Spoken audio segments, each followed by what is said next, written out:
ప్రభువైన యేసుక్రీస్తు నామములో మీకు అందరికీ వందనాలు సమర్పిస్తున్నాను.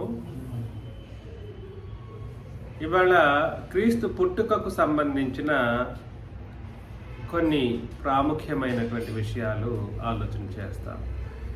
ఎందుకు అనంటే డిసెంబర్ అయిందనంటే మనుషుల యొక్క ఆలోచనలు ఎలా ఉంటుంటాయి?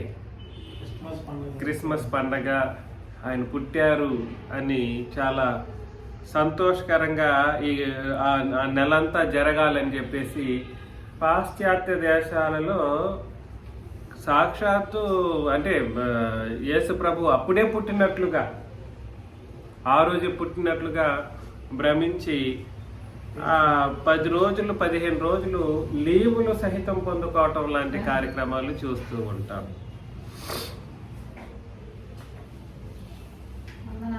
క్రీస్తు యొక్క పుట్టుకకు సంబంధించి అవగాహన సరైన విధానంలో లేకపోతే అత్యంత ప్రమాదంలో మనం కూరుకుపోయిన వాళ్ళంగా ఉంటాం. కాబట్టి క్రీస్తు పుట్టుక అన్నటువంటి ఈ అంశాన్ని చాలా జాగ్రత్తగా ఆలోచన చేయాలి. మనమందరం కూడా గుర్తుపెట్టుకోండి. ఏది ఎటు పడితే ఆలోచన చేయటానికి మనకు అవకాశం లేదు.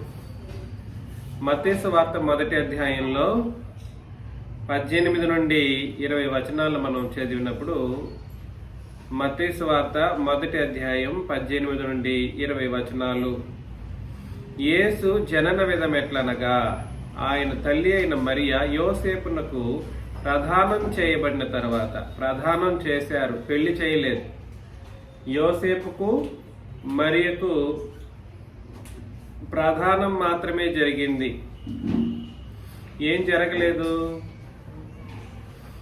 వివాహం జరగలేదు. ప్రధానం చేయడానికి మునుపు వారు ఎట్లా ఉంటారంటే ఏకం కారు. పెళ్ళైన తర్వాతనే పెళ్లిలోనే ఏకమయ్యే ఒక పరిస్థితి. కాబట్టి ప్రధానము చేయబడిన తర్వాత వారేకము కాక మునుపు ఆమె పరిశుద్ధాత్మ వలన గర్భవతిగా ఉండెను అని అన్నాడు. పరిశుద్ధాత్మ వలన గర్భవతిగా ఉండెను. పరిశుద్ధాత్మ వలన గర్భవతిగా అవ్వడం అని అంటే అర్థం ఏమిటి? ఈ విషయాన్ని అర్థం చేసుకోలేక చాలా మంది అదేంటి పరిశుద్ధాత్మ వలన యేసు ప్రభు గర్భధారణ అవ్వడం,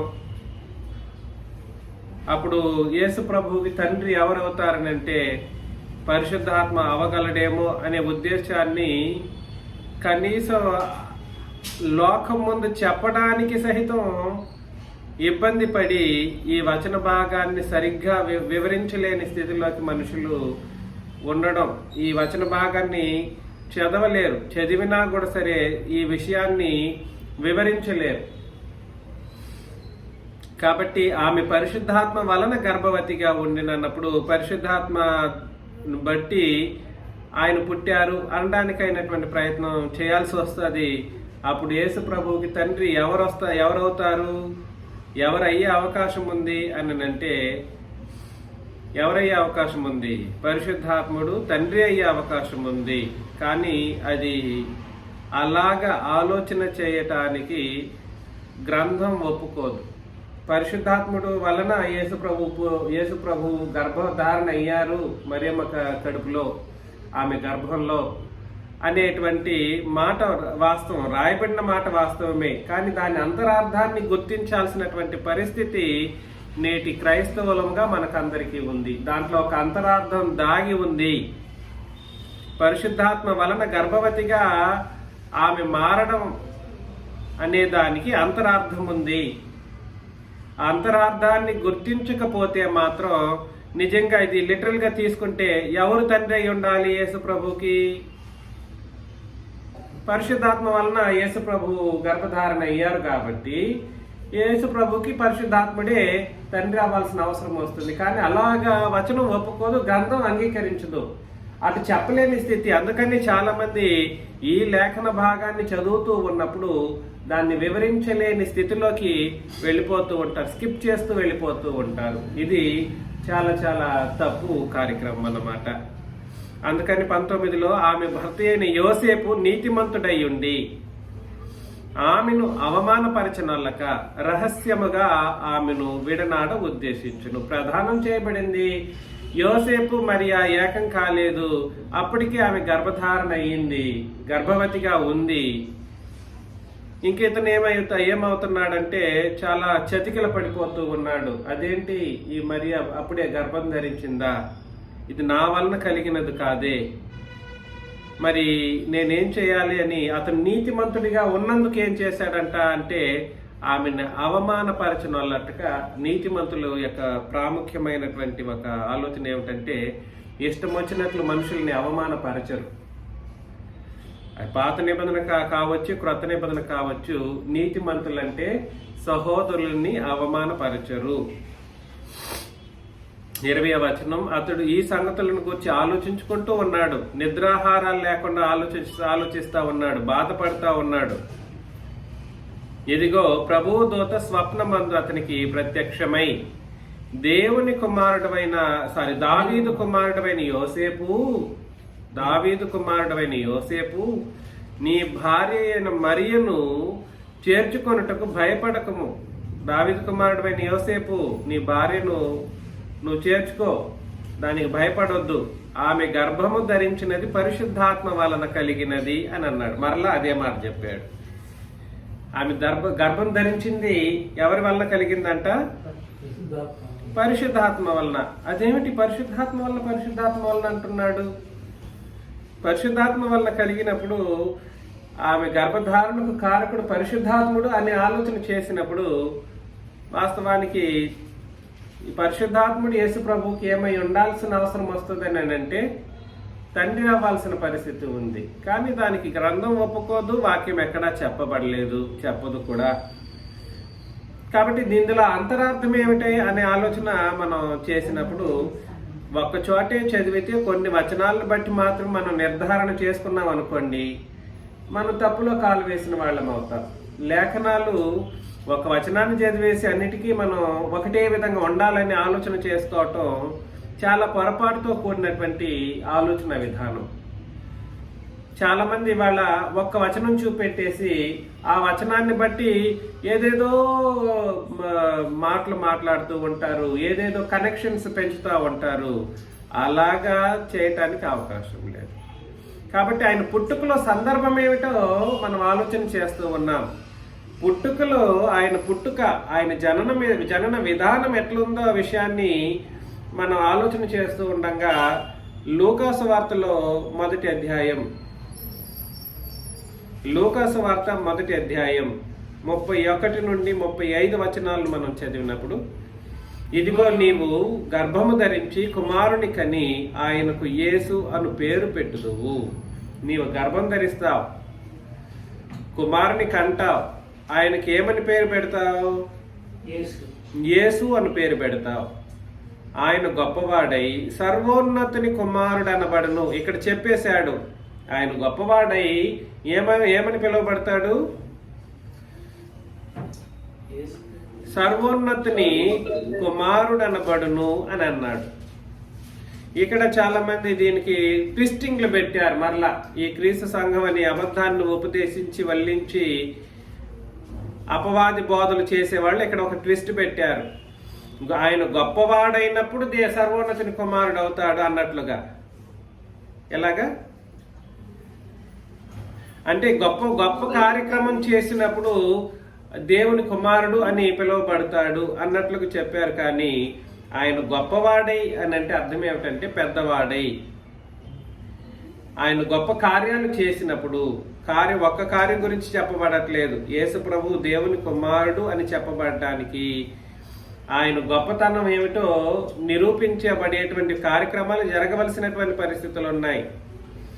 యేసు ప్రభు యొక్క గొప్పతనం ఏమిటంటే ధర్మశాస్త్రాన్ని సంపూర్ణంగా నెరవేర్చేటువంటి ఒక గొప్పతనం ఉంది. మరణాన్ని నిరర్ధకం చేసేంత గొప్పతనం ఆయనకు ఉంది. అదేవిధంగా యేసు ప్రభు భూమి మీద బ్రతికినప్పుడు దేవుని యొక్క పాత నిబంధన ఆజ్ఞలను సంపూర్ణంగా నెరవేర్చేంత ఒక మహోన్నతమైన కార్యక్రమం. ఇవన్నీ ఆయన గొప్పతనానికి సూచన. ఆయన ప్రవక్తగా 12వ ఏటనే ఆయన ఏం చేశారంటే రబ్బీగాను ధర్మశాస్త్ర ఉపదేశకుని కానీ ఏం చేశారు? 12వ ఏటనే సమాజ మందిరంలోకి వెళ్ళి ఉపదేశం చేశారు. అది గొప్ప కార్యక్రమం. 12వ ఏటలో ఉపదేశం చేయడం అనేది సాధ్యమైన ఒక విషయమా అంటే సాధ్యం కాదు. ఎందుకనంటే ఆ 12వ ఏటలో చెప్పేటువంటి వాళ్ళు ఎవరు ఉండరు. అందులో ఆ కాలంలో యేసుప్రభు ఉపదేశించే కాలంలో శాస్త్రులు పరిసయ్యులు అనబడినటువంటి దుష్ట జనాంగం ఉండేవాళ్ళు. వాళ్ళు ఏం చేసేవాళ్ళంటే ఎవరు నీతిగా బ్రతికితే వాళ్ళని నీతిగా బ్రతకనివ్వకుండా చేయటం కొరకు దేవుని వాక్యాన్ని వక్రీకరించి ఉపదేశాలు చేసేవాళ్ళు. ఎలాగా? ఎవరైనా నీతిగా బ్రతకాలనుకున్నారనుకోండి, వీళ్ళు ఓర్చుకోలేరు. ఎవరైనా సరైన విధానంలో అట్లాంటి సందర్భంలో ఉన్నప్పుడే యేసు ప్రభు 12వ ఏట ఉపదేశం చేసినప్పుడు దాన్ని ఎంతగా వాళ్ళు గమనించుంటారు శాస్త్రులు పరిసయ్యులు. అన్నిట్లో తప్పులు కనబెట్టడానికి ఆయన ప్రయత్నం చేసేవాళ్ళు అన్నమాట. అందుకని యేసు ప్రభు గొప్పవాడై అని అంటే అర్థం ఏమిటనంటే ఆయన పెరిగి పెద్దవాడు అన్నప్పుడు ఆయన పెద్దరికం 12వ ఏట నుండే ప్రారంభమైపోయింది. ఆ గొప్పతనం గురించి మాట్లాడుతూ గొప్పవాడే సర్వోన్నతిని కుమారుడు అనబడును, ప్రభువైన దేవుడు ఆయన తండ్రి అయిన దావీదు సంతానమును సింహాసనమును ఆయనకిచ్చును అని అన్నాడు. ప్రభు అయిన దేవుడు అంటే తండ్రి అయిన దేవుడు. ఆయన తండ్రి అయిన దావీదు సింహాసనమును ఆయనకిచ్చును. దావీదు సింహాసనం అంటే దావీదు సింహాసనమే. అది ఏ సింహాసనం? అది దావీదు సింహాసనం అని అంటే అది ఇక్కడ సింహాసనం అంటే పెద్ద సింహాసనం పెట్టి కూర్చోబెట్టే ఒక కార్యక్రమం కాదు.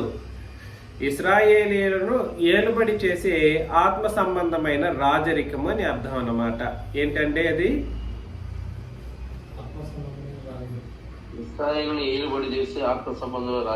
రాజరికము, దావీదు సింహాసనం.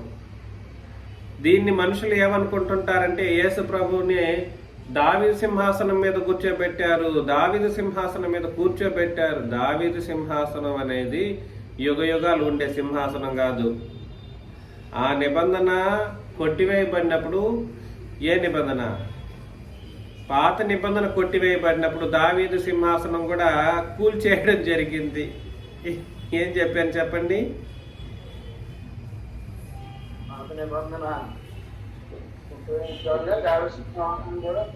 దావీదు సింహాసనం 4 ఇవి ఉన్నాయి చూడండి, కాళ్ళు. ఆ 4 కాళ్ళు పీకేశారు, కూల్చేయడం జరిగింది. ఆ రాజ్యం ఉందా? ఆ రాజ్యం లేదు. ఆ రాజ్యం ఉందా? రాజ్యం లేదు. ఆ తర్వాత రాజ్య ప్రజలున్నారా? రాజ్య ప్రజలు లేరు. ఆ రాజ్య నీతి ఉందా? రాజనీతి, ఆ పాత నిబంధన రాజనీతి ముగించబడింది క్రీస్తు యొక్క శిలువలో. ఆ న్యాయాది కార్యక్రమాలు ఏవైతే ఉంటాయో, ఆజ్ఞలు అనబడినటువంటివి ఏవైతే ఉంటాయో అవన్నీ కూడా ఏం చేయబడ్డాయి అంటే కొట్టివేయబడ్డాయి. ఆ రాజరికపు పద్ధతులు, ఆ యాజకత్వపు పద్ధతులు, లేవి పద్ధతులు ఇవన్నీ కూడా ఏమైపోయాయి? సిలువలో ముగించబడ్డాయి, సంపూర్ణంగా ముగించబడ్డాయి. ఆ విషయాన్ని గురించి మాట్లాడుతూ ఆయన తండ్రి అయిన దావీదు సింహాసనమును ఆయనకిచ్చును. ఎవరికిచ్చును? యేసు ప్రభువుకి ఇచ్చును. ఆయన యాకోబు వంశస్థులను యుగ యుగములు ఏలును. ఎవరి వంశస్థులు వీళ్ళు? దావీదు వంశస్థులు కాదు. అందుకని ఇక్కడ 2 పేర్లు మార్చడం మీరు గమనించాలి. దావీదు వంశంలో పుట్టినప్పటికీ, యేసు ప్రభువుకి దావీదు తండ్రి అని చెప్పబడినప్పటికీ, యేసు ప్రభువుకి దావీదు సింహాసనం ఇవ్వబడుతుంది అని చెప్పినప్పటికీ ఇక్కడ వంశం గురించి వచ్చినప్పుడు మాత్రమే ఏ వంశానికి వెళ్ళిపోయాడు? అది ఇక్కడ చెప్పబడుతున్న యాకోబు వంశస్థులు అనే మాట క్రొత్త నిబంధన సంబంధమైనటువంటి ప్రవచనాత్మకమైన మాట. యాకోబు వంశస్థులు = ఏమిటి? క్రొత్త నిబంధన ప్రజలు. క్రొత్త నిబంధన ప్రజలు మీరు అక్కడే రాసుకోవచ్చు. ప్రత్యేకించి నేను దాన్ని మరలా ఎప్పుడైనా మాట్లాడతాను. మనం ఇవాళ క్రీస్తు యొక్క పుట్టుక గురించి మాట్లాడుతున్నాం కాబట్టి నేను అటు వెళ్ళట్లేదు. ఈ యాకోబు వంశస్థులను ఆయన ఏం చేస్తారంట? దావీదు వంశస్థుల గురించి కాదు అక్కడ చెప్పబడుతున్నది. మరలా చెబుతున్నాను, దావీదు సింహాసనం ఆయనకి ఇస్తానని అన్నాడు.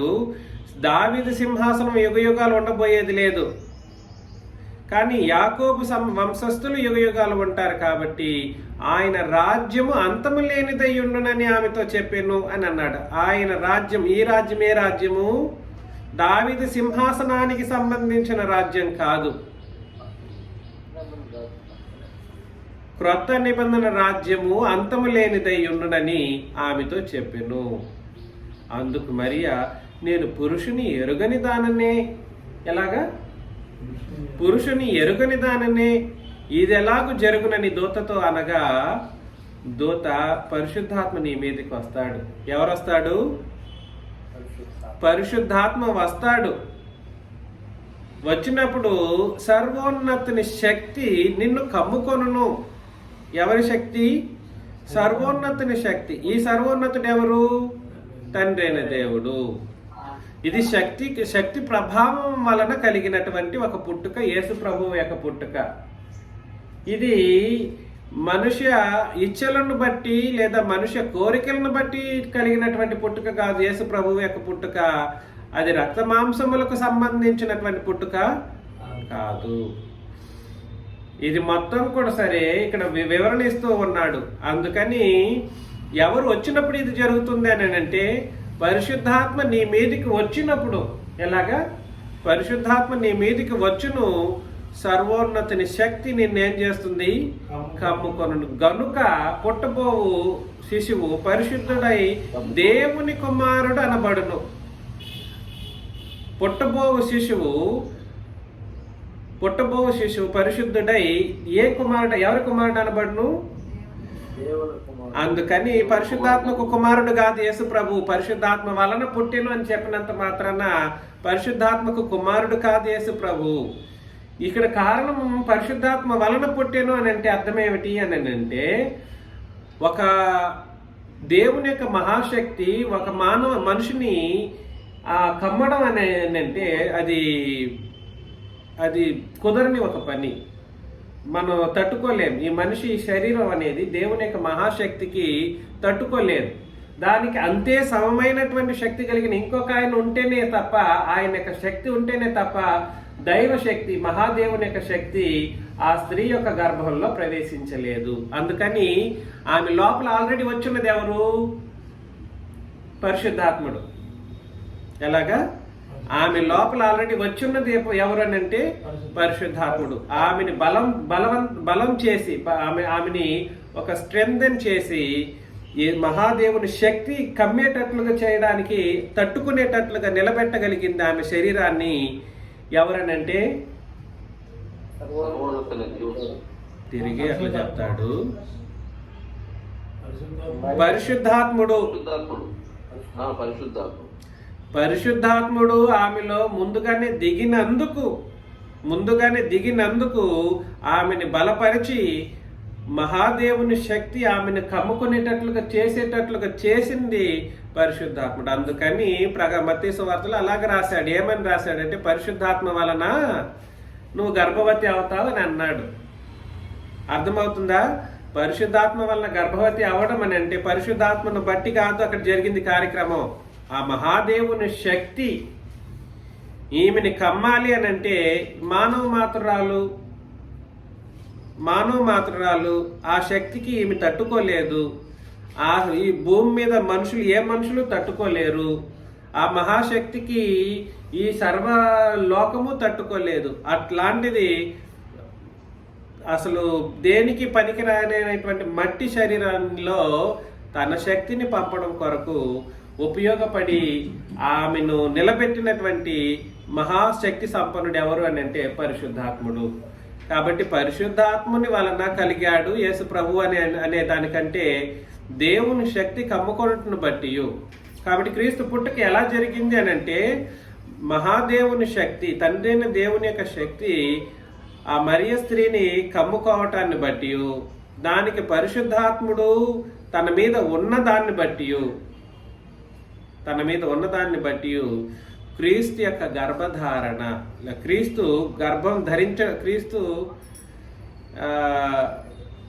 గర్భంలోకి ప్రవేశించడం అనేటువంటి ఒక కార్యక్రమం జరిగింది. అర్థమవుతుందండి నేను చెప్పేది? ఆ శక్తి సర్వోన్నతుని శక్తి అని అంటే కూడా తండ్రి అయిన దేవుని శక్తిగా చెప్పబడినప్పటికీ ఆ శక్తి స్వరూపం ఎవరు అని అంటే యేసు ప్రభు. శక్తి స్వరూపం ఆయన, ఆ శక్తి యొక్క స్వరూపం ఎవరు? యేసు ప్రభు. ఆ శక్తి ఎవరిలోకి ప్రవేశించిందని అంటే ఆ మరియ యొక్క గర్భంలోకి ప్రవేశించింది. అర్థమవుతుంది నేను చెప్పేది? అలాగే యేసు ప్రభు యొక్క ప్రారంభం, ఆయన పుట్టుక, ఆయన గర్భము ధరించడం అనేది, ఆమె గర్భం ధరించడం అనేది జరిగిందన్నమాట. ఈ విషయం మీరు బాగా గుర్తించుకోవాలి. కాబట్టి ఎవరి ప్రమేయం జరిగిందండి?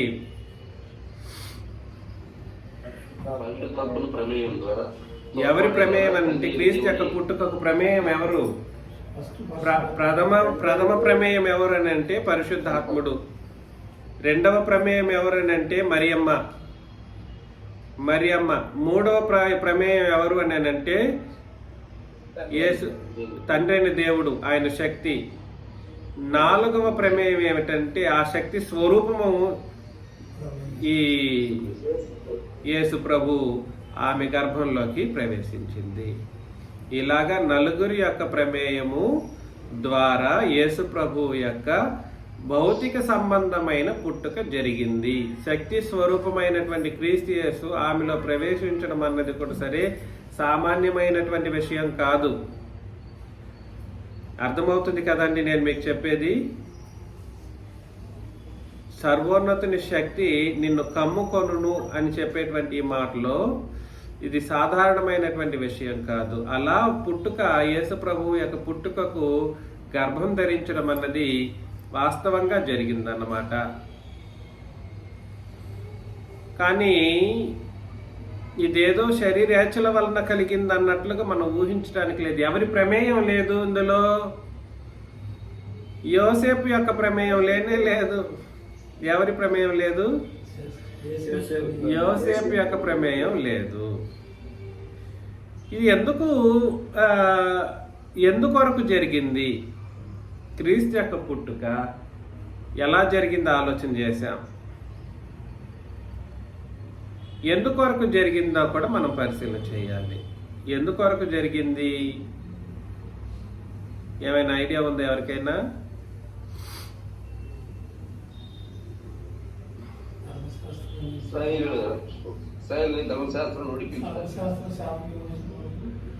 యేసుక్రీస్తు యొక్క మరణం ఎందుకొరకు, యేసుక్రీస్తు యొక్క పుట్టుక ఎందుకొరకు జరిగింది అనే ఒక ప్రాముఖ్యమైనటువంటి విషయాలను మనం ఆలోచన చేస్తాం.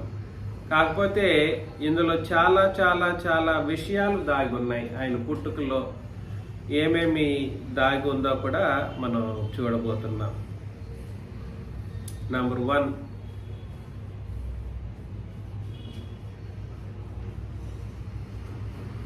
అపోస్తుల కార్యములు 7వ అధ్యాయం 37.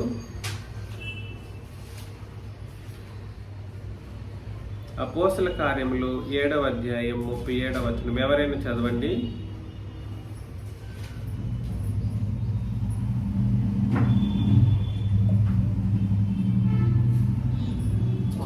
నా వంటి ఒక ప్రవక్తను దేవుడు నీ సహోదరులో పుట్టించును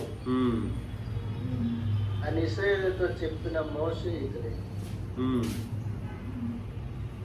సీనాయి పర్వతం మీద తనతో మాట్లాడిన దేవదూతలను మన పితరులతోనూ అరణ్యంలోని సంగమందు ఉండి మనకిచ్చుటకు జీవవాక్యములను తీసుకున్న వాడితడే.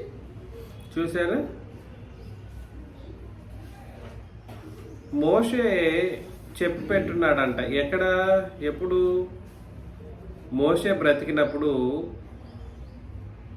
నా వంటి ఒక ప్రవక్తను దేవుడు మీ సహోదరుల్లో మీకు పుట్టించును. ఎవరికి పుట్టించును? మీకు పుట్టించునని ఇశ్రాయేలీలతో చెప్పిన మోషే ఇతడే అని అన్నాడు. యేసుక్రీస్తు ఒక ప్రవక్తగా ఇశ్రాయేలీల సహోదరులలో ఆయన పుట్టించబడతారు. ఇశ్రాయేలీల్లో ఆయన ఏం చేయబడతారు? పుట్టించబడతారు. దీని అర్థం ఏమిటి?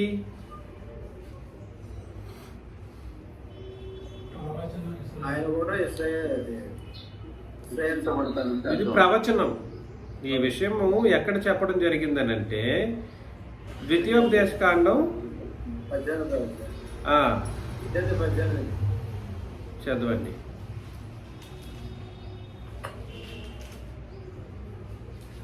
ద్వితీయోపదేశకాండంలో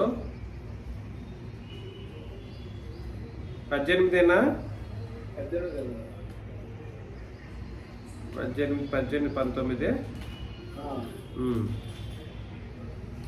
వారి సహోదరుల్లో నుండి ద్వితీయోపదేశకాండం 18వ అధ్యాయం 18-19 వచనాలు.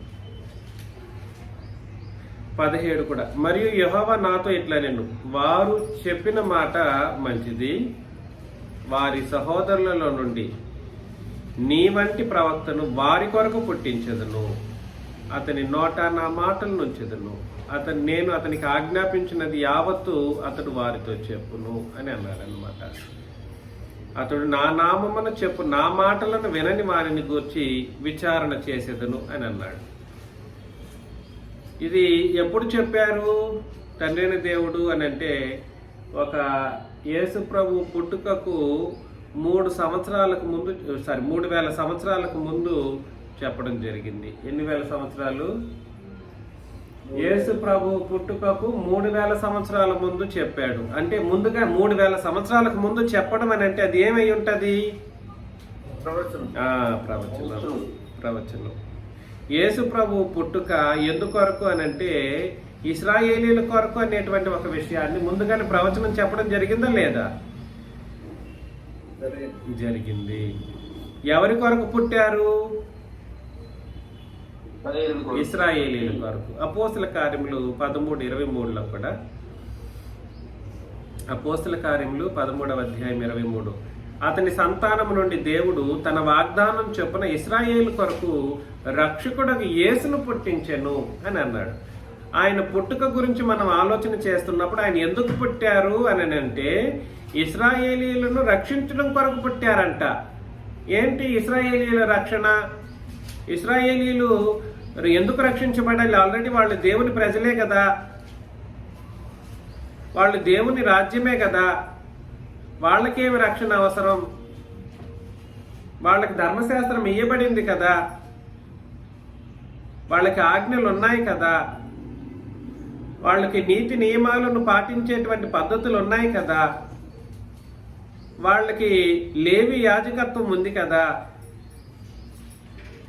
లేవి యాజకత్వం ఇశ్రాయేలీలకు ఉందంటారా లేదంటారా? మరి అన్ని సెటప్లు ఉన్న తర్వాత మరలా ఎందుకు రక్షకుడు అవసరం వాళ్ళకి? ఇశ్రాయేలీల కొరకు రక్షకుడకు యేసును పుట్టించెను. ఇశ్రాయేలీల కొరకు రక్షకుడకు యేసును పుట్టించెను. ఏమిటి దీంట్లో సంగతి? అర్థం కావట్లేదా? ఎందుకొరకు ఆయన పుట్టారు అనే విషయాన్ని మనం ఆలోచన చేస్తున్నాం. సో మీ మరలా ఆలోచన చేయండి. వాళ్లకు ఎంత ధర్మశాస్త్రం ఉన్నా ధర్మశాస్త్రాన్ని బట్టి నీతిమంతులుగా బ్రతికే అవకాశం దొరకకపోయింది. ఏం చెప్పాను? ధర్మశాస్త్రం బట్టి నీతిమంతులుగా బ్రతకపోయే అవకాశం. ధర్మశాస్త్రం ఉంది, వాళ్ళని ధర్మశాస్త్రం ప్రకారం నీతి న్యాయాలతో నడిపించడానికి ఆయా కాలాల్లో దేవుడు కొంత గొప్ప వాళ్ళని ఏర్పాటు చేసుకునేవారు. ఎవరు వాళ్ళు? కొంతకాలం న్యాయాధిపతులు, కొంతకాలం ప్రవక్తలు ఎప్పుడు ఉంటారులేండి, అన్ని కాలాల్లోనూ ఉన్నారు ప్రవక్తలు. న్యాయాధిపతులు, రాజులు, తర్వాత లేవీలు ఆత్మ సంబంధంగా నడిపించడం కొరకు వాళ్ళు ప్రత్యేకమైన జనాంగం, వాళ్ళు ఉండేవాళ్ళు. ఇంతకు మించి తండ్రిని దేవుడే ఎప్పుడైనా తప్పుడు మార్గంలో నడుస్తూ ఉంటే తన దేవదూతలను పంపించి అప్పటికప్పుడే వాళ్ళని నా తప్పుడు మార్గంలో నడుస్తున్నారు, మరలండి, నీతి వైపు తిరగండి, నేను మీ దేవుణ్ణి, నన్ను నమ్ముకోకుండా ఇతర దేవతలు నమ్ముకోవద్దు అని ఆయన ఇన్ని విధాలుగా ఇశ్రాయేలు నడిపిస్తూ ఉన్నా వాళ్ళకి ఎవరు అవసరం వచ్చారు? ఏం అవసరం వచ్చింది? రక్షణ అవసరం వచ్చింది. రక్షకుడు రావాల్సిన పరిస్థితి వచ్చింది. దానికి అంతటికి కారణం ఏమనుకుంటున్నారు? రక్షణ పొందేంతగా అవసరం ఏముంది? ఏముందో మనం అర్థం చేసుకోవాలి. రక్షణ అన్న విమోచన అన్న రెండు ఒకటే. క్రొత్త నిబంధన పరిభాషలో ఏం చెప్పాను చెప్పండి? క్రొత్త నిబంధన పరిభాషలో రక్షణ అన్న విమోచన అన్న ఒకటే. గలతీ పత్రిక 4వ అధ్యాయం 4 నుండి 6 వచనాలను మనం చదివినప్పుడు, గలతీ 4 నుండి 6 వచనాలు మనం చదివినప్పుడు, అయితే కాలం పరిపూర్ణమైనప్పుడు దేవుడు తన కుమారుని పంపెను. కాలం పరిపూర్ణ దేవుడు తన కుమారుని పంపారు. ఎవరిని పంపారు? తన కుమారుని పంపారు. కాదంట. అదేంటి పుట్టుకలో యేసు ప్రభు దేవుడు కాదు అంటాడు, దేవుని కుమారుడు కాదంటాడు? కాదంట. ఇక్కడ చెప్పింది వచనం ఒకటిరా బాబు. ఆయన ఎప్పటి నుండి కుమారుడు అంటే దానికి ఒక కండిషన్ పెట్టారు. దానికి ఒక ఆయన పుట్టి తిరిగి మరణించి సమాధి చేయబడి 3వ రోజు తిరిగి లేచినప్పుడే దేవుని కుమారుడు అంట. ఇట్లాంటి లేనిపోయిన మాటల్ని ఉపయోగించారు. అది అత్యంత అబద్ధ బోధ. ఆయన స్త్రీ యందు పుట్టి మనం దత్తపుత్రులము కావాలని ధర్మశాస్త్రముకు లోబడి ఉన్న వారిని విమోచించుటకై ధర్మశాస్త్రములకు లోబడిన వాడు ఆయన. కాబట్టి ఇశ్రాయేలీయులకు రక్షణ ఎలా కలగాలి అని అంటే, ఎలా కలుగుతుంది అని అంటే ధర్మశాస్త్రము నుండి విమోచించడం ద్వారాను. ఆయన ఏం చేశారు? ధర్మశాస్త్రమునకు లోబడిన వాడాయను. ఇశ్రాయేలీయులకు ప్రత్యేకంగా 3 రకాల రక్షణ. యేసు ప్రభు పుట్టేటప్పుడు 3 రకాల రక్షణ ఇశ్రాయేలీయులకు ప్రత్యేకించి ఉన్నది. ఏం చెప్పాను చెప్పండి? ప్రత్యేకించినటువంటి 3 రకాల పాత నిబంధన రక్షణ ఇశ్రాయేలీయుల కొరకు ఏర్పాటు చేయడం జరిగింది.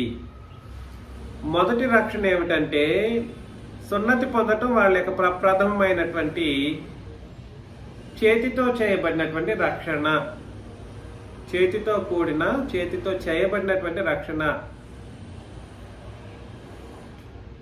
2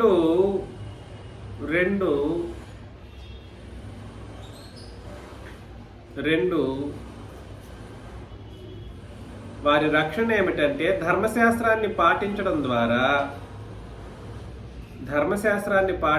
ద్వారా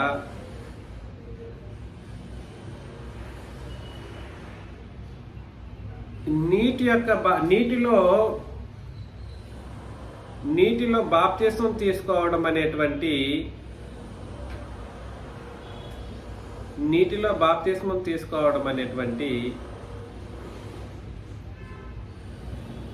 కొనసాగింపు రక్షణ. ఇది రక్షణ యొక్క కొనసాగింపు. ధర్మశాస్త్రానికి లోబడటం లేదా పాటించడం ద్వారా నీటిలో బాప్తిసం తీసుకోవటం వలన కలుగు రక్షణ కొనసాగింపు. మనకైనా రక్షణ అనేది కొనసాగించాలి. మీరు ఒకరోజు బాప్తిసం తీసేసుకుంటే ఆ రోజుల్లోనే రక్షణ పొందేశారా? కాదు. ఆ రోజు రక్షణ పొందారు, కానీ ఆ రక్షణ అనేది మనం చచ్చేంత వరకు మనం కొనసాగించాలి.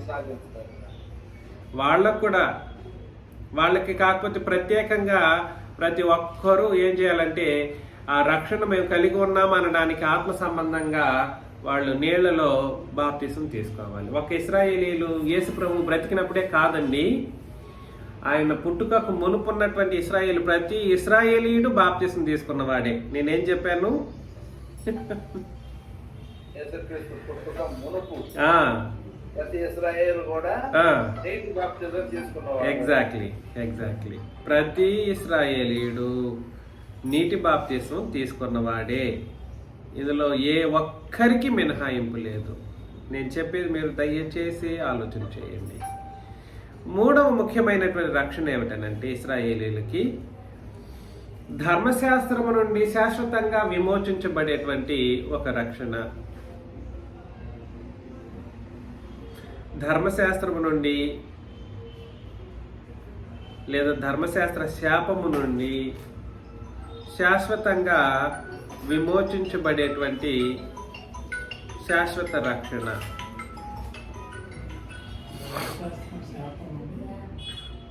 శాశ్వతంగా విమోచించబడేటువంటి రక్షణ, అది క్రొత్త నిబంధన రక్షణ అని కూడా మీరు పక్కన రాసుకోవచ్చు బ్రాకెట్లో. నేను చెప్పింది మీకు ఏమైనా అర్థమైందా? ఒక డౌట్ అంటే ఇశ్రాయేలీలు నీటి ద్వారా బాప్తిజం తీసుకున్న రిఫరెన్స్ ఎక్కడ ఉందా? యోహాను ఇచ్చింది కదా. మోషే ఇచ్చాడు సముద్రంలోను మేఘముల క్రిందను. మేఘాలు ఎందుకు? నీటి యొక్క ఆ. నీటితో కూడి అది సముద్రం ఎందుకు? అగ్ని. సముద్రంలో అగ్ని ఉంటాయా? ఇంకేమన్నా ఉంటుందా? అదే విధంగానే మీరు తిమోతి గారు హెబ్రీ పత్రిక 9వ అధ్యాయం 8వ వచనం చదవండి. తిమోతి గారు హెబ్రీ పత్రిక 9, 8, 9 వచనాలు. ఇప్పుడు పట్టుబడ్డారు. బైబిల్ లేకుండా కూర్చోవడం, కూర్చుంటే నిద్రపోవడం. నేను చదువుతాను. బైబిల్ అది పరిశుద్ధ స్థలంలో ప్రవేశించే మార్గం. ఉత్సవాలు విధింపబడ్డాయి. అన్నపానములతోనూ నానా విధములైన నానా విధములైన ప్రక్షాళనతోనూ ప్రక్షాళనము అనే మాటకు అక్కడ ఏమని రాశాడు అర్థం? బాప్తిస్మతోనూ. ప్రక్షాళనం అనే మాట ఏమిటి? బాప్తిజం. పాత నిబంధనలో ప్రక్షాళనాలు ప్రతి వ్యక్తి చేయాలి, ఖచ్చితంగా చేయబడాలన్నమాట.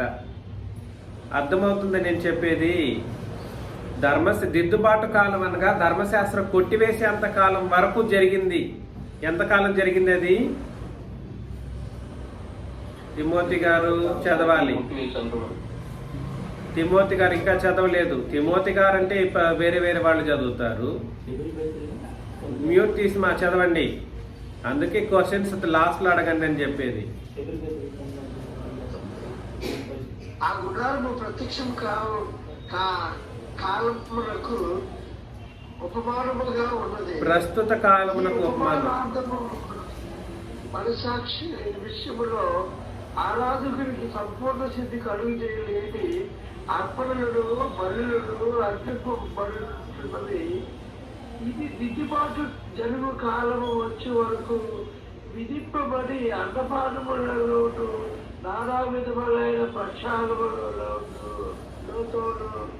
సంబంధించిన శరీరాచారములు మాత్రమే. కాబట్టి నానా విధములైనటువంటి దిద్దుబాటు కాలం జరిగేంత వరకు నానా విధములైన ప్రక్షాళనములు ఏం చేయాలి? జరగాలి. కాబట్టి ఇశ్రాయేలీయులలో ప్రతి ఒక్కడూ బాప్తిస్మం అనేది తీసుకున్నవాడే. అది ఎప్పటి వరకు అని అంటే దిద్దుబాటు జరిగేంత వరకు, ధర్మశాస్త్రం కొట్టివేసేంత వరకు. దిద్దుబాటు అంటే ధర్మశాస్త్రం యొక్క కొట్టివేత. నేను చెప్పేది మీకు అర్థమవుతుందా? సరే, మనము దత్తపుత్రులు గలతీకి వచ్చేద్దాం 4:4 నుండి మరలా. అయితే కాలము పరిపూర్ణమైనప్పుడు, దిద్దుబాటు జరిగే సమయం వచ్చినప్పుడు దేవుడు తన కుమారుని పంపెను. ఆయన స్త్రీ యందు పుట్టి. ఇక్కడ కాలం సంపూర్ణమైనప్పుడు అంటే ధర్మశాస్త్రం ముగించినప్పుడు అనుకుంటూ ఉంటారు. కాదు, ఆయన పుట్టడానికి ఎప్పుడు రావాలో ఆ కాలం గురించి చెప్పాడు. కాలం పరిపూర్ణమైనప్పుడు దేవుడు తన కుమారుని పంపెను, ఆయన స్త్రీ యందు పుట్టి మనము దత్తపుత్రులము కావాలని. మనం అని అంటే సర్వలోక ప్రజలు దత్తపుత్రులను తండ్రిని దేవునికి కావాలని, లేదా సంఘము ఆయనకు దత్తపుత్రులు కావాలనని ధర్మశాస్త్రమునకు లోబడి ఉన్న వారిని విమోచించుటకై, ధర్మశాస్త్రమునకు లోబడి ఉన్న వారిని విమోచించుటకై ధర్మశాస్త్రమునకు లోబడిన వాడాయను అని అన్నాడు. కాబట్టి ఇశ్రాయేలీయుల కొరకు ఆయన ఏమై ఉన్నాడు అని అంటే ధర్మశాస్త్రమునకు లోబడిన ఒక ఇశ్రాయేలీయుడిగా ఉంటూ వాళ్ళని ధర్మశాస్త్రము నుండి ఏం చేశారు? విమోచించే ఒక కార్యక్రమం. కాబట్టి ఇశ్రాయేలీల కొరకు ఆయన పుట్టారు. పుట్టినప్పుడు వాళ్ళలో 3 రకాల రక్షణ విషయంలో ఆయన ఇశ్రాయేలీల్ని నడిపించారు. ప్రాముఖ్యంగా ఇశ్రాయేలీలకి పుట్టిన 8వ రోజు ప్రతి మగపిల్లవాడికి సున్నతి అనేటువంటి రక్షణ ఉన్నప్పటికీ కూడా సరే, వాళ్ళు ధర్మశాస్త్రం అనేది ఏం చేసిందనంటే పాపంలోనే ఇశ్రాయేలీలందరినీ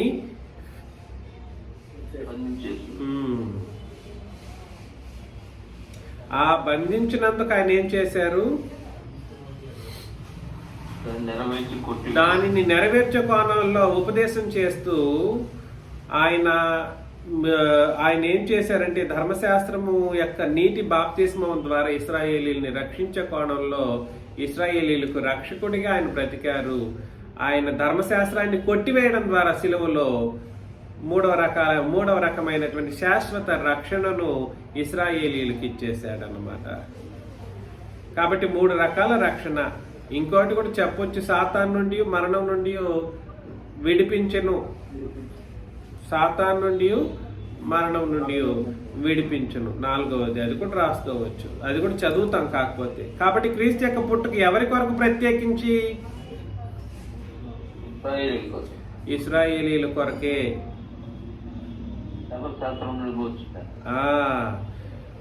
ఇశ్రాయేలీల కొరకు ఆయన పుట్టారు. ఇశ్రాయేలీల కొరకు పుట్టి ఎందుకొరకు పుట్టారంటే ఇశ్రాయేలీలకు రక్షకుడిగా ఆయన పుట్టారు. ఏంగా పుట్టారు ఆయన? అందుకని యేసు అన్న పేరుకు అర్థమేమిటి? రక్షకుడు. ఇశ్రాయేలీల రక్షకుడిని పట్టుకునేసి మనం ఊగులాడుతూ ఉంటాం. ఇశ్రాయేలీలు యేసు, ఇశ్రాయేలీల రక్షకుడు యేసు. ఆయన్ని పట్టుకొని మనం ఊగులాడడానికి ఏమీ లేదు. ఇవాళ అర్థం చేసుకోవడానికి ఆయన ప్రయత్నం చేసుకుంటే మీకు మంచిది. ఇశ్రాయేలీల రక్షకుడు, మన రక్షకుడు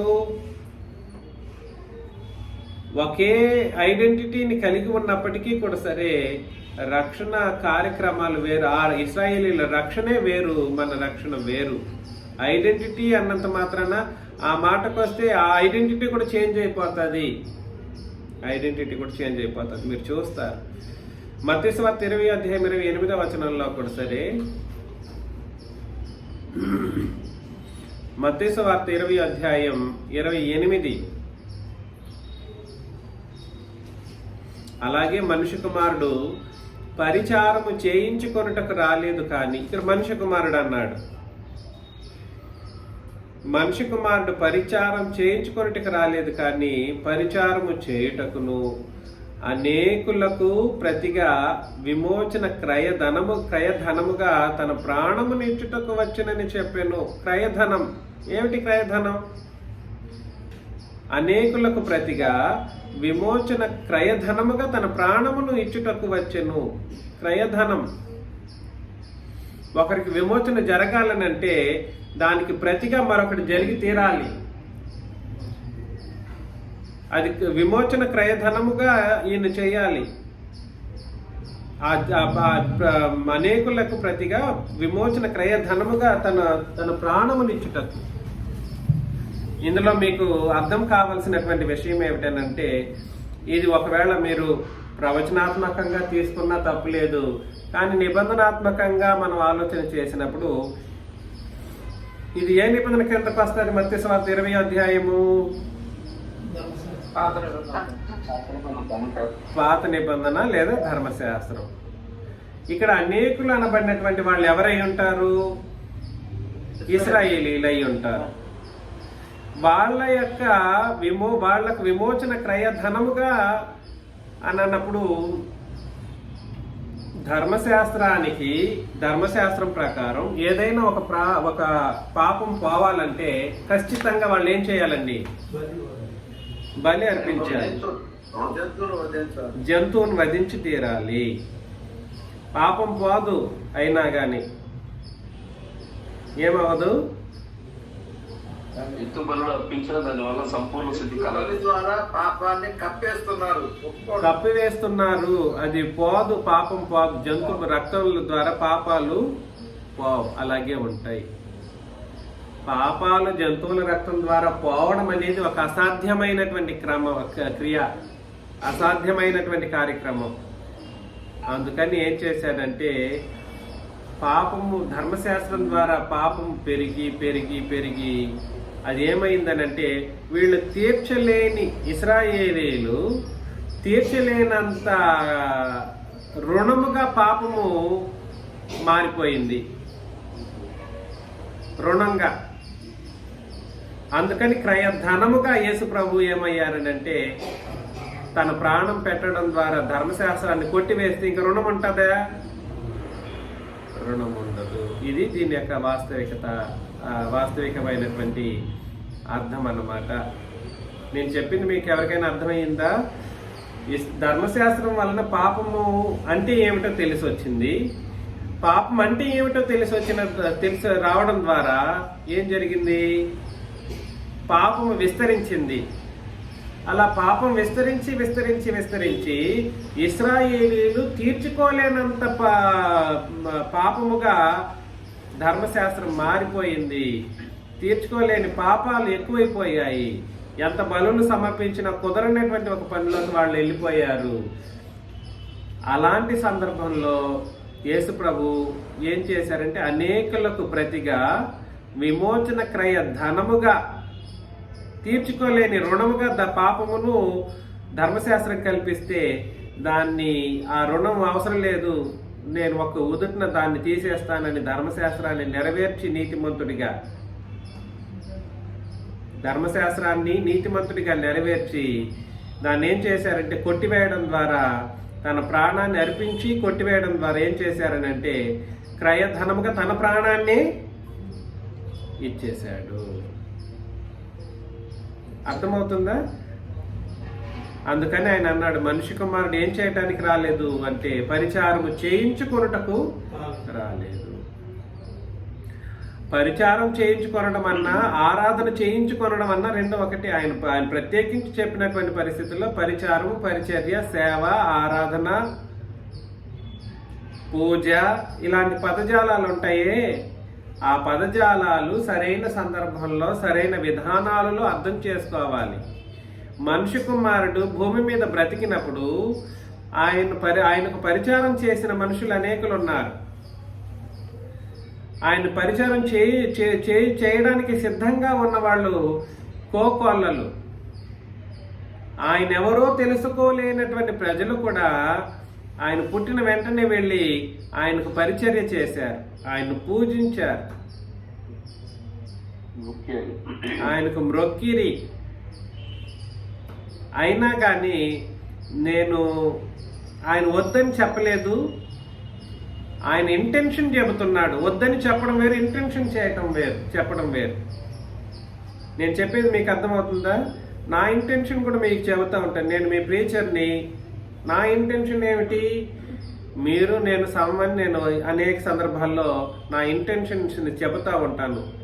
కానీ మీరే దాన్ని ఆసరాగా తీసుకొని ఏం చేస్తుంటారంటే నన్ను చులకనగా చూస్తూ ఉంటారు.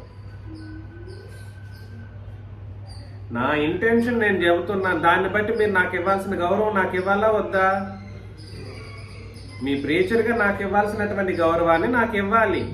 కానీ నేనేం చేస్తుంటానంటే లేదు, నేను కూడా మీలాంటి వ్యక్తిని, మనం అందరం సమానం అనేటువంటి ఉద్దేశంతో నా ఇంటెన్షన్. అలాగే యేసు ప్రభువు కూడా సరే, పరిచారము చేయుటకు నేను వచ్చుకునే ఆయన ఇంటెన్షన్ చెబుతూ ఉన్నాడు.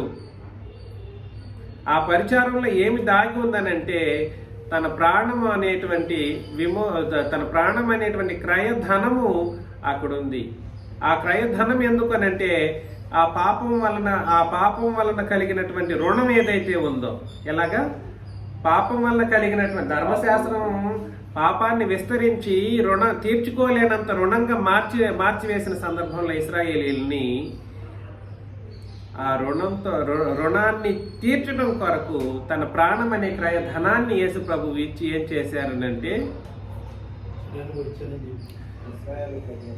దాని కొరకు నేను వచ్చెనని చెప్పాను. వచ్చెను అక్కడ చదవండి మరొకసారి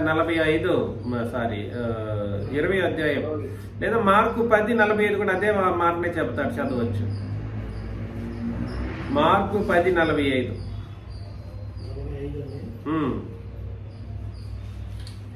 మనిషి కుమారుడు పరిచారం చేయించుకున్నకు రాలేదు కానీ పరిచారం చేయుటకును అనేకులకు ప్రతిగా విమోచన క్రయధనముగా తన ప్రాణం ఇచ్చుటకును వచ్చినది. కాబట్టి అనేకులకు ప్రతిగా విమోచన క్రయ ధనముగా తన ప్రాణం ఇచ్చుటకు ఏమయ్యారాయన? వచ్చెను. దయచేసి ఆలోచన చేయండి. ప్రభువైన క్రీస్తు యేసు యొక్క పుట్టుక అనేది ఎందుకొరకు, ఎలా జరిగింది అనేది మనం అర్థం చేసుకున్నాం. ఎందుకొరకు జరిగింది అని అంటే ఇశ్రాయేలీయులను రక్షణలో నడిపించడం కొరకు. ఆయన బ్రతికున్నంత కాలం ధర్మశాస్త్ర రక్షణలో ఇశ్రాయేలీని నడిపించారు. ఆయన మరణంలో ఏం చేశారంటే ధర్మశాస్త్రం నుండి శాశ్వత రక్షణను వాళ్ళకి అనుగ్రహించారు. ఒకానొక కాలంలో వాళ్ళు ఎలా ఉన్నారు? ధర్మశాస్త్రం వలన పాపం వలన మరణం వలన అపవాది యొక్క అధికారం క్రింద ఉన్నటువంటి ఇశ్రాయేలీని ధర్మశాస్త్రాన్ని కొట్టివేశారు. పాపానికి సంపూర్ణమైన క్షమాపణతో పాటు విమోచన కలిగించారు. మరణం వలన ఏం కలిగింది? మరణాన్ని నిరర్ధకం చేసి జీవాన్ని ఇచ్చేటువంటి ఒక అద్భుత కార్యక్రమం కూడా జరిగింది. తర్వాత అపవాది నుండి విడిపించేటువంటి ఒక అద్భుతమైనటువంటి విషయం కూడా జరిగిపోయింది అన్నమాట. సందర్భం ఎవరి గురించి చెబుతున్నాడు, ఎలా చెబుతున్నాడు, ఎందుకొరకు చెబుతున్నాడు అర్థం చేసుకోలేని మూర్ఖ జనాంగం నేడు ఆయన గురించిన అనేక కోతలు కోస్తా ఉన్నారు. ఇవాళ హెబ్రీ పత్రిక 2వ అధ్యాయంలో ఆయన ఎందుకు వచ్చారు, ఎందుకు పుట్టారు, ఎందుకొరకు పుట్టారు, పుట్టుక ఎందుకు అనే విషయాన్ని మనం ఆలోచన చేస్తూ ఉన్నాం. హెబ్రీ పత్రిక 2వ అధ్యాయం 13 నుండి 16 వచనాలను చదివినప్పుడు, మరియు నేను ఆయనను నమ్ముకొని ఉందును. నేను అని ఆయన ఎవరు అని అంటే యేసు ప్రభు. ఆయన ఎవరంటే తండ్రి అయిన దేవుడు. ఆయన నేను నమ్ముకొని ఉందును అనియు, ఇదిగో నేనును దేవుడు నాకిచ్చిన పిల్లలను అనియు చెప్పుచున్నాడు. ఇదిగో నేనును దేవుడు నాకిచ్చిన పిల్లలను అనియు చెప్పుచున్నాడు. ఏమిటి దేవుడు ఆయనకిచ్చిన పిల్లలు అంటున్నారు? ఎవరు ఆ పిల్లలు? సంఘమా? దీన్ని ప్రతి ఒక్కడండి చెప్పలేక పిల్లలంటే అప్పుడు యేసు ప్రభుని యేసయ్య అని పిలవచ్చు. యేసు ప్రభుని తండ్రి అని పిలవడంలో తప్పు లేదు. డినామినేషనలిజం రైట్ అయిపోతుంది, మనం చేసింది తప్పు అయిపోతుంది అని ఈ వచనమే ముట్టుకోడండి ఈ క్రీస్తు సంఘంలో ఉన్న అబద్ధికులు. నేను చెప్పేది మీకు అర్థమవుతుందా? అంతకంటే నేను దయచేసి 11 నుండి కూడా చదవండి. అది అక్కడి నుండి వస్తే ఇంకా బాగుంటుంది. హెబ్రీ పత్రిక 2వ అధ్యాయం 11 నుండి. పరిశుద్ధపరచబడు వారికి అందరికీ ఒకటే మూలము. ఈ హేతు చేతను వారిని సహోదరులను పిలుచుటకు ఆయన సిగ్గుపడక. వారిని అంటే వాళ్ళెవరు? ఇశ్రాయేలీల గురించి అక్కడ మాట్లాడడం జరుగుతుంది. అక్కడ సందర్భం అర్థం చేసుకోవాలి. ఎవరి గురించి వారిని అంటున్నాడు? ఇశ్రాయేలీలు పక్కన పెట్టారు అనుకోండి, సంఘం అనే మాట వచ్చిందనుకోండి, సంఘం మధ్యలో ఏం పాడుతున్నారు ఆయన? దీన్ని సంఘానికి ఆపాదిస్తాడు. ఒక పద్ధతి, ఒక పాడు, ఒక నిబంధన ఉందనే విషయం ఇది ఏది వీళ్ళు పాటించరు. ఒక ఎద్దులాగా, లేదంటే ఏమనాలి, బుద్ధి లేని ఎద్దుల్లాగా తిరుగులాడుతూ ఉంటారు. వీళ్ళ ఆలోచనలు అట్లుంటాయి. అక్కడ ఏం చెబుతున్నాడు, ఎవరి గురించి చెబుతున్నాడో అర్థం చేసుకోరు. యేసు ప్రభు అంట సంఘం మధ్యలో కూర్చొని పాటలు పాడతాడంట. సంఘం మధ్యలో అన్నప్పుడు ఏ సంఘం అనేది కూడా అర్థం చేసుకోలేని స్థితిలో ఉన్నారని అంటే వీళ్ళు ఎంత బుద్ధి లేని ప్రజలుగా ఉంటారో. నేటి క్రీస్తు సంఘం బుద్ధి లేని ప్రజలు అనేది కాదు, కానీ ఈ క్రీస్తు సంఘం ఉపదేశకులు అనేవాళ్ళు వాళ్ళకంటే దుర్మార్గులు మరొకరు ఉండరు.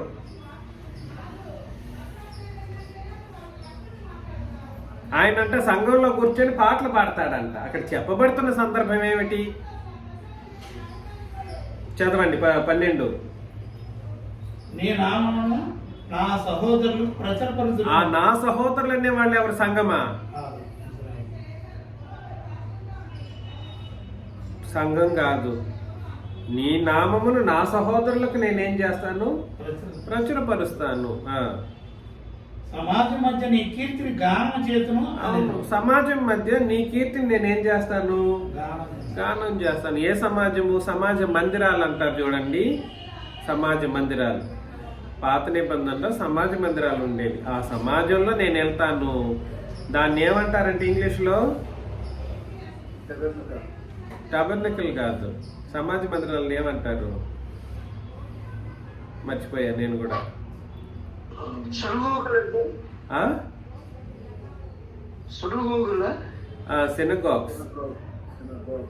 సినగాగ్స్. సమాజ మంది. అక్కడ ఆ సమాజం గురించి చెప్తున్నాడు. వీళ్ళు ఏకంగా సంఘంలో కూర్చుంటారంట. యేసు ప్రభువు తండ్రైన దేవుణ్ణి నామాన్ని స్తుతిస్తూ పాడుతూ ఉంటాడంట సహోదరుల మధ్యలో. సహోదరులు ఎవడికి సహోదరులు? యేసు ప్రభుకు నువ్వు నేను సహోదరుడివా? నువ్వు ఎప్పటికీ యేసు ప్రభువుకు, మనం ఎప్పుడూ కూడా సరే దయచేసి ఆయన జ్యేష్ఠ కుమారుడు అవుతాడు, మనం దత్తపుత్రులం అవుతాం. పుత్రత్వాన్ని బట్టి ఆలోచన చేసినప్పుడు సహోదరత్వము అనే ఒక బంధం రాగలిగే అవకాశం ఉన్నప్పటికీ కూడా సరే, ఏనాడు ఆయన సహోదరుడని అపోస్తులు ఎక్కడా చెప్పలేదు. క్రొత్త నిబంధన సంఘంలో ఉన్న వాళ్ళకి యేసు ప్రభు సహోదరుడు అని చెప్పడానికి ఎక్కడ ప్రయత్నం చేసిన వాళ్ళు కాదు. మీరు రోమాపత్రిక 8వ అధ్యాయం 32వ వచనం చెప్పడానికి ప్రయత్నం చేయొచ్చు. అది కూడా అక్కడ అది అసందర్భం. వద్దు, అక్కడికి వెళ్ళొద్దు. మరలా మాట్లాడదాం. సహోదరుల్లో జ్యేష్ఠుడగినట్లు అనే మాట ఉన్నప్పటికీ కూడా సరే, వాస్తవానికి ఆ సహోదరత్వం అనేది ఎప్పుడు సాధ్యమవుతుందో తెలుసా? ఎప్పుడు సాధ్యమవుతుంది? నువ్వు నేను మనమందరం యేసు ప్రభుతో సమరూపం దాల్చినప్పుడు, ఆయన ఎలా బ్రతుకుతాడో అలా బ్రతికినప్పుడు సహోదరత్వం సాధ్యమవుతుంది. కానీ ఎప్పటికీ మనం ఆయన ఆ కోణంలో చూడకూడదు. ఎప్పటికీ యేసు ప్రభు లాగా ఆయనతో ఆత్మ సంబంధమైనటువంటి రూపంలో సమరూపం అవ్వడం అంటే అర్థమేమిటి? సాధ్యమవుతుందా? అవ్వాలి. కాకపోతే విషయం ఏమిటనంటే, ఇప్పుడున్నటువంటి పరిస్థితులను బట్టి ఒక్కడిలోనైనా ఆయనలో 1% కూడా అసలు ఈ క్రొత్త నిబంధనలో కూడా సరేనండి, ఎంత నమ్మి ప్రపంచాన్ని ఎదిరించి వచ్చాం. పెద్ద పెద్ద అబద్ధ బోధకుల్ని సహితం తృణీకరించి మన దగ్గరికి, సత్యం దగ్గరికి వచ్చిన వాళ్ళలో కూడా సరే మార్పులు రావట్లేదు. ఇట్లా అని మన దగ్గరే రావట్లేదు. మనమే ఇట్లుంటే లోకంలో ఉన్న ప్రేక్షకులు ఎంత క్రూరంగా కాటు వేసే పాముల్లాగా ఉంటారో మనం అర్థం చేసుకోవాలి. కాబట్టి 12వ వచనంలో సమాజం మధ్యలో నేనేం చేస్తాను? గానము చేస్తానన్నప్పుడు ఏ సమాజమో అక్కడ చెప్పేస్తున్నాడు. 13 మరియు నేను ఆయనను నమ్ముకొని ఉందుననియు, ఇదిగో నేనును దేవుడు నాకిచ్చిన పిల్లలను అనియు చెప్పుచున్నాడు. ఇదిగో దేవుడు నాకిచ్చినటువంటి పిల్లలు. దేవుడు నాకిచ్చిన పిల్లలు అంటే ఇప్పుడు పిల్లలు యేసు ప్రభుని ఏమనాలి? తండ్రి అని పిలవాలి. మరలా అక్కడ సంబంధం కలపడానికి ఉందా అని అంటే సంబంధం కలపడానికి అక్కడ కూడా లేదు. తండ్రిని, యేసు ప్రభువుని తండ్రి అని పిలవడానికి ఇక్కడ సంబంధం కలుపుకున్నారు లోకం. అలా సంబంధం కలుపుకోవటానికి అవకాశం లేదని క్రొత్త నిబంధన చట్టం చెబుతూ ఉంది. దేవుడు నాకిచ్చిన పిల్లలు అని చెప్పుచున్నాడు. కాబట్టి ఆ పిల్లలు రక్త మాంసములు గలవారైనందున ఆ ప్రకారమే మరణము యొక్క బలము గలవానిని, అనగా అపవాదిని మరణము ద్వారా నశింపచేయుటకును, జీవితకాలమంతయు మరణ భయము చేత దాస్యమునకు లోబడిన వారిని విడిపించుటకును ఆయన కూడా రక్త మాంసములలో పాలివాడాయను. కాబట్టి ఆ పిల్లల్ని రక్త మాంసములు కలిగిన వాళ్ళు మరణం యొక్క బలం గలవారిని లేదా అపవాదిని మరణం ద్వారా నశింపజేసేంత వరకు వాళ్ళని విమోచించే కార్యక్రమం జరగాలనేటువంటి ఒక ఉద్దేశాన్ని అక్కడ తెలియజేస్తూ ఉన్నప్పుడు ఆయన కూడా ఏం చేయాల్సిన పరిస్థితి వచ్చింది? రక్త మాంసములతో పాలివాడవలసిన పరిస్థితి వచ్చింది. రక్త మాంసములతో పాలివాడవడం అంటే అర్థం ఏమిటి? శరీరమందు పుట్టడం, అవునా కాదా? రక్త మాంసములతో పాలివాడవడం అంటే అర్థం ఏమిటి? శరీరంలో పుట్టడం, శరీరాన్ని ధరించటం, శరీర పుట్టుక గురించి అక్కడ మాట్లాడడం జరుగుతూ ఉంది. కాబట్టి అక్కడ చెబుతున్న సందర్భం ఎవరు? ఆ ప్రజలు లేదా నా సహోదరులు లేదా నా పిల్లలు అనబడిన వాళ్ళందరూ ఎవరి గురించి? ఎవరు అది? ఆ సమాజము కేవలం ఇశ్రాయేలీలు. దాన్ని సంఘానికి పెట్టారు. యేసు ప్రభు కూర్చొని పాడతాడనడానికి ఈ వచనాన్ని చూపిస్తారు. ఒక తెలివి, ఒక జ్ఞానం ఏమి ఉండదా వీళ్ళకి? ఒక బుద్ధి, ఒక పని చేసే ఆలోచన, వివేకం ఏమి ఉండదా? వాళ్ళని, ఇశ్రాయేలీని అపవాది నుండి మరణం నుండి విమోచనకర్త యేసు ప్రభు. నేను చెప్పేది మీకు అర్థమవుతుందండి? వాళ్ళని విమోచించేటువంటి కార్యక్రమం కొరకు ఆయన ఏమయ్యారు అని అంటే రక్త మాంసములతో పాలివాడాయను, ఆయన పుట్టారు. కాబట్టి ఈ విషయాలను గుర్తించండి. మిగిలిన విషయాలు మరలా మనం పరిశీలన చేస్తాం. బ్రేక్ తీసుకుందాం ఒక 15 minutes.